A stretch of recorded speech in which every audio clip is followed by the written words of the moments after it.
So let me give it an S. Yeah, I think I've never given this one an S. I think always an A. But you know, I feel generous today.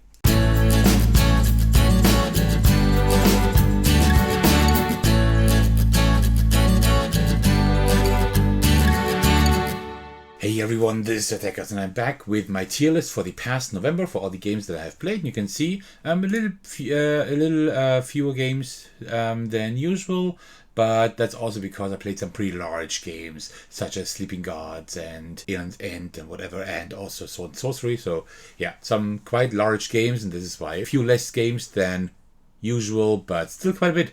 Alright, so before we get started, grab yourself a cup of tea and let's get going. Alright, so let's just start. A few disclaimers as usual. This is my own opinion, of course, and this opinion can change even for the same game, because I might like it this month a lot, and then the more I play it, I could like it more or a little bit less, also depending on who I played it with and how I played it, how the circumstances were, right? So this can also change. Also, usually I have more in S and A rank. That's just because that I like the game that I play. I want like the games that I like. I want to play more, and that's why I, of course, play mostly games I like a lot. But there will also be B's and C's in here, maybe even D's. Let's see. And last but not least, your opinion may differ, so drop your comment and your opinion in the comment section down below. All right, let's get started with like one of my favorites, Pokemon, the trading card game. I really like this one. I don't think I would give it an S. Yeah, I just love it. I'm currently playing it again digitally, mainly because the Pokemon TCG digital, like the Pocket version for Android, has just released, so I'm playing it right there. It's a little bit different. You have less cards in your deck. Instead of 60, I think it's just 20. You don't have energy cards. You just get energy supply automatically, pretty much, based on the Pokemon you have in your deck. But it is a very good representation, and I'm playing that quite a bit at the moment, and I'm going to give it an A. I played it as a child, I play it now, and I just love it. The gang, it's clearly an S tier game. This has potential for Game of the Year next year for me. This is just an amazing cooperative poker experience. Even if you don't like poker, or not like poker, but if you don't know poker, how it is played, if you're not very good at it, still this game can be played easily. It's really, really great. All in all, still one of my most favorite games of the year. I need to do a video on my most favorite games of the year as well. And all in all, is like one of the very best. I absolutely love this one. It's amazing. Diced Veggies, difficult. This has a very cool mechanism. I just edited the video for that, so you will also see a video on that quite soon. Kind of tough to rank. I like it. So just based on how much I like it, I would give it an A. You would have given it an A for now. It's possible that the more I play it, it will maybe be lowered a little bit in rank. But at the moment, I enjoyed quite a bit. And here we have Giraffe. This is a weird one.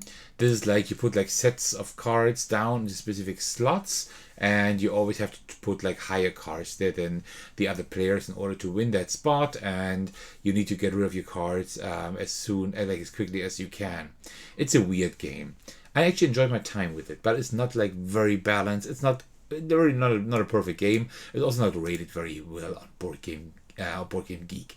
So I did have a lot of fun with it. So I would instinctively give it a B, but I don't think it is balanced enough and good enough to be a B. But you know what? I will give it a B for now. I'm pretty sure that this one will actually be lowered as soon as I play it more often. 12 chip trick. It's a trick-taking game for just 3 players. You can also play it with 4. I think, but it's like made for 3 players because you have 12 chips and you play like a trick-taking game with these 12 chips. And it's interesting. It's an interesting concept. I don't think it is a game that I would play very often, right? If somebody wants to play it, I'm down for it, sure, but it's really not that amazing. Sword and Sorcery, I will have to give an S. We finished our first campaign last month, so we're now taking a break and playing Aeon's End, like my neighbor and I. But Sword and Sorcery is a really good game. I'm actually thinking about getting this at some point and adding it to my collection. It has like a lot of tokens, a lot of small rules. After 10 plus hours, we still had to look into the rules, but it is a good game. I really enjoyed this. Cascadia, clear S rank. If you know my channel, you know that I absolutely love Cascadia. I have so many Cascadia videos on my channel. One of the best, like one of the games that fits into every collection, in my opinion. Dale of Merchants, one of my most favorite deck builders ever, still. I absolutely love this one. I'm currently testing the digital implementation on Board Game Arena. So yes, it will come to Board Game Arena at some point, which is amazing. So more people can actually play this game, which is great because this one is just amazing. Pocket Puffins. I did a preview on this print and play game, which is 18 cards, similar to like most button shy games, and I really like it. Clear A rank. It's a really cool game. I still have it. I put it in like a little wallet myself, in like a blank wallet, and I actually keep playing it off and on. So really cool. A Rabbit's Potion is also a very nice print and play. It's a roll and write by Radek Ignatov. I've like covered several of his games, and I previewed this as well, and I like this also. This is like between A and B, but I will give it an A for good measure. It is a pretty good game. I enjoyed my time with it. So let me just put it here. And then here we have Roll for Ruin. I also like this one. I would also give this an A. Also a print and play that I previewed, and I like this as well. This has a very cool mechanism of going through the dungeon. Very, very cool idea, actually. Sagrada, A as well. It is a very good game. I think a lot of people would give it an S. If I look at like dice placement games where you like try to fulfill patterns, I like Role Player a lot more. Role Player gets an S for me. This gets an A. And then we have Sharizad. I actually recorded the video on that as well. I will bring that to you in the future. It's a very cool puzzly game. A solo game that you can also play at a 2-player count. And I will give this a B. It's a decent game. It's one that I'm currently selling off again because I just have better games in my collection. But it's a very decent and nice little puzzler with a pretty cool theme and cool artwork. Stella is a very great game. I love Dixit, and Dixit will give an A, I think. And Stella is better, so I will have to give Stella an S, right? I have to, because it's better than Dixit in my opinion, clearly better. So let me give it an S. Yeah, I think I've never given this one an S. I think always an A, but I feel generous today. Subterra 2. I like Subterra 2 a lot. I will give it an A for now. Oh, but it's so much fun every time. It's always so exciting. Like you go, it's this cooperative game where everybody has like a different adventure with different abilities. You go into a volcano. It's a tile-like exploration game. You explore like tiles in the volcano. When all tiles have been explored, you can get the artifact and then have to get out before all the lava consumes the entire volcano and kills you. Really cool game. It's so much fun. But I still think I have to give it an A. Time's Up. Clearly an S game. S-rank game. It's one of the best party games ever. If you like games where you have to explain words, this one is like one of the best you can have. Time's Up. Clearly one of my absolute favorites. Villages of Valeria is a pretty nice drafting and like tableau building game. It's not my absolute favorite. I also recorded the video for that. You will see a playthrough in the near future of that. I just need to edit and upload it.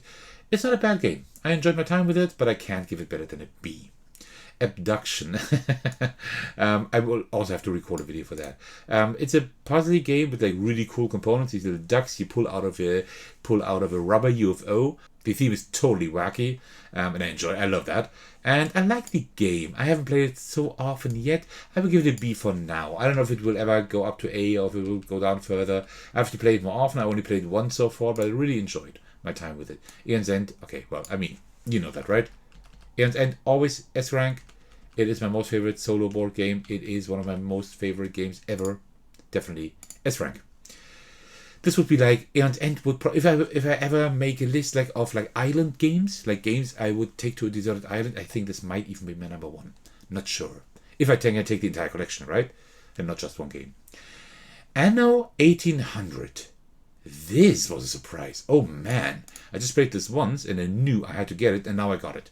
I got like the base game with the expansion and also a nice insert because I really, really enjoyed my time with it.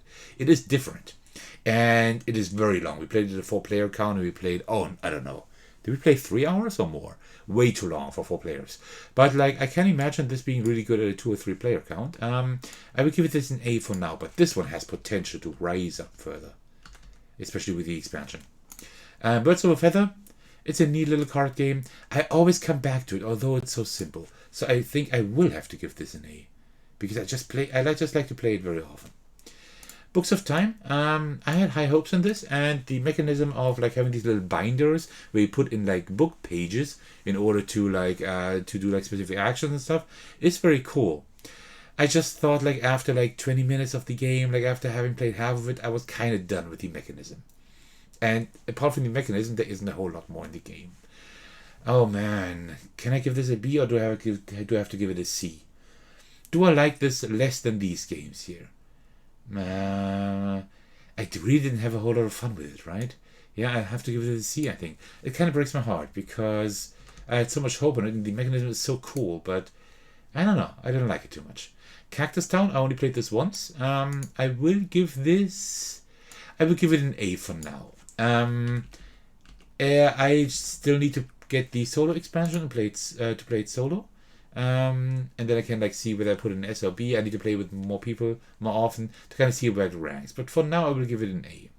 Call to Adventure Epic Origins, I also enjoyed. I will give this an A as well. I can't say a whole lot because I only played it once, but I liked the mechanism. I think it was kind of hard to kind of understand like what's going on in the game, what you need to do, and how everything works. It wasn't the most intuitive game, but I liked the idea of you like kind of telling a story by building a tableau of cards. I like this. Canvas is a game I always enjoy. I think I don't give it an S anymore. I would have given it an S a few years ago, but by now it's still worth an A. I still have it in my collection after all these years. I don't know if it will stay in my collection for another 3-4 years, but I like it enough. Cav Ventura, I played the Llama edition, I think, and the mechanism of Cav Ventura of like having this tableau of cards and then getting more cards and turning them over and getting items and making decisions is a very cool concept. The concept alone, I think I would give it like an A or B. The story itself was pretty underwhelming. It's nice that historical context to learn a little bit about this historical context. I didn't know too much about it, so that was interesting, but it was pretty underwhelming. I have to give it a C. Maybe there are entries in this series that are more interesting regarding the story. Then here we have Carcel, Curious Basilica, I think it was called. This is just pretty much a puzzle, right? It is on Board Game Geek, so I entered my play there, right? But it's like more a puzzle. It's a very cool puzzle, but you can hardly call this a game. It has a few gamey elements, but not too many. But I still enjoy it, so I will give it a C, right? I enjoy this kind of puzzle. So there we go. Then we have Casa Burgundy, of course. Clear S rank, one of my most favorite games ever. There we go. Creature Caravan, same thing. It is amazing. By Ryan Lockett, of course, Ryan Lockett usually doesn't disappoint. And this one is amazing. I think I've only played this solo, and I think it's best solo. I haven't played a multiplayer yet, but I can imagine it not maybe hitting like the high notes for a lot of people playing it in a multiplayer version because it just extends the game length, right? And it's pretty much like a multiplayer solitaire game. Cthulhu Death May Die, S rank as well. I love this. I gotta say, I didn't enjoy episode 4 as much as the other episodes, but still it's a very, very good game. Deck of Wonders, I had quite high hopes in this, and I didn't like it too much. It's pretty just drawing cards, and then you're like at the luck of the draw, right? Hoping that you can win. It's like a TCG, just solo, and the idea is cool, but it didn't really work for me. I think you would have to house rule this quite a bit for it to work. So, oh man, do I have to give this a D? Oh, I don't want to give it a D, but I think I have to. And it's kind of like ironic because I first started playing the game and I thought like, oh, this is neat, and then after 3 minutes I thought, oh, well, it's not that great. So it was pretty underwhelming. Dinosaur Island. It's a game with quite a bit of rules, with a lot of setup, a lot of components and stuff. It's a little bit too complex for its own good, but I like it a lot. I will still give it an A. I always enjoy playing this game. And I just played the solo mode. Unfortunately, it's like a beat your own score kind of thing, but still the solo mode worked quite well apart from that. Fish and Flip, very cool tableau building game as well, or like tableau manipulation game. You're trying to like save as many fish as possible before you have too many fish in the ocean and can't save them. Like you have them in the nets of the fishers. You want to save them from that. Very cool theme, and I only played it solo, but it worked very well. I will give this an A as well. I like this. This is a very, very cool solo game. Then Egg, I will give an A as well. That's a trick-taking game. I just released my video a little while ago on my channel, just like last week. Definitely something that I can suggest for trick-taking fans and solo gaming fans. Fishing. I've only played this once, but I really enjoy this trick-taking game. I think this is really good. This is pretty much like the trick-taking game I've been looking for a while. Right, like in terms of approachability and of like development during the game, and it's just, I like this a lot. I would love to give this an S. Can I do that? You know what? It's my list. Whatever. It's my list. I can do whatever I want, right? I would give this an S because I really enjoyed my time with it. It's possible that when I play it a few more times, it will go down to A, but I don't think it will go down lower. I really like this one. Flip Raiders. It's a roll and ride, like a flip and ride that is functional. It works. It's kind of interesting to like put your values in like specific boxes and then try to finish the routes in order to also score them. It's not bad. It's not amazing. I would give it a C. I will always play it if you ask me, but I think I would never seek it out myself. The Ghost Betwixt is kind of hard to rank. I only played one game, and it's interesting. It's a dungeon crawler. Different. It's a different dungeon crawler. It's not like high fantasy. It's more like this ghost vibe. Like children are trying to like defeat ghosts. Kind of like Stranger Things mixed with ghosts. I don't know.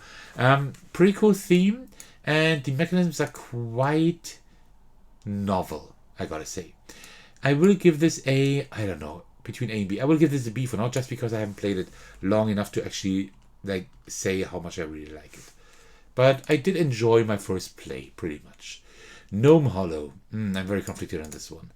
This one, at the beginning, I didn't like it at all. Later on, it became better.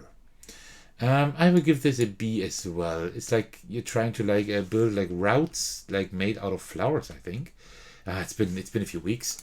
You make like routes made out of flowers, and you need to complete these routes, you know, like have like circles and whatever, and then you can like score them, and you can also like have then signposts that you score. It's like a quite convoluted game at first, but later on when you like understand the game, it does work quite well. It was quite decent to play. Ink and Gold. I actually have the Diamant version, the new one. Clearly S-rank game.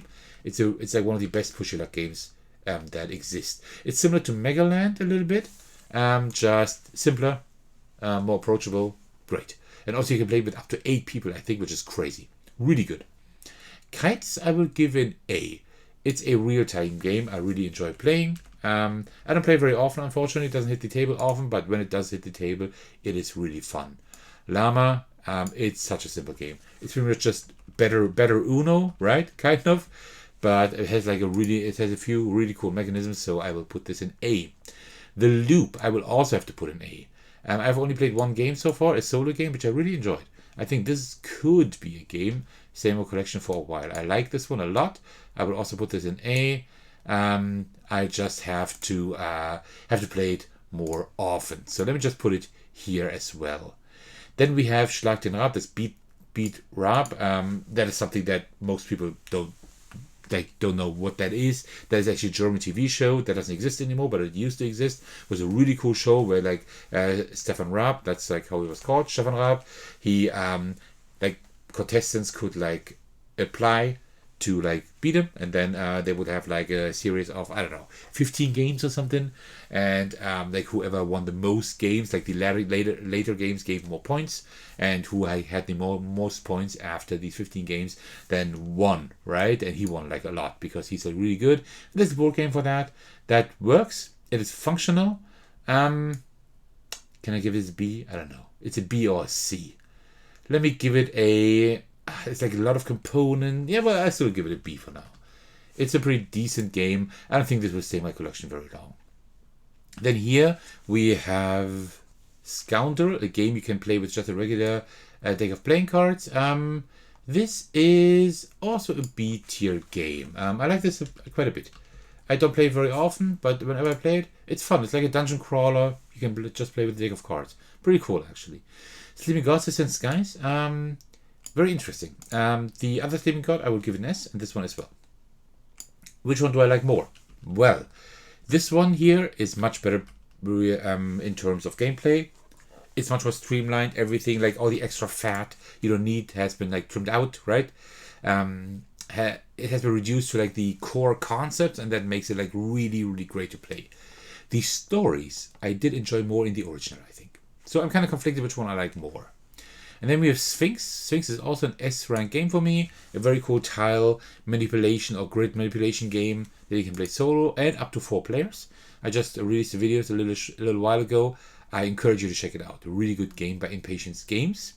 And Triqueta also is an S rank, S tier game. Always a game I love playing. It's really good. And not everybody loves this game, right? But it's like Coloretto, if you know that, just a little bit better, in my opinion. And then you have Wild Gardens, a game I'm currently working on a review for you, because I have a review copy, and I like this game. This is like what Flamecraft wanted to be, but couldn't. And Wild Gardens is kind of doing that. Very nice. I think, yeah, A rank. I think A is a pretty good rank for this game. And there we have it. So this time I played a lot of games I really like. So a lot of S and A rank games this time. But I've warned you at the beginning of the video that there would be a lot of very high rank games. Yeah, that's it. So let me know. What is your list? Like, what were the best and the worst games you played last month? Would love to hear that from you. And apart from that, well, thank you so much for watching to the very end. And I hope you enjoyed this video.